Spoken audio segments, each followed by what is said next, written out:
Hey everybody, Tom here, and in this video we're going to help you troubleshoot a chainsaw that starts and then stops, or starts and then bogs down drastically. For each problem, we'll provide a link in the description below to a full repair video so you can get your chainsaw back in working order. Now let's get started. Problem number 1, Clogged Spark Arrestor. When this gets jammed up, it'll really drag down the performance of your chainsaw. You'll want to remove it and clean it with a wire brush to remove any dirt or debris. Problem number 2, Clogged Carburetor.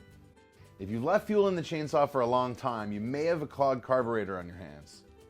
You'll need to disassemble it, clean it with carb cleaner or an ultrasonic, and install a rebuild kit.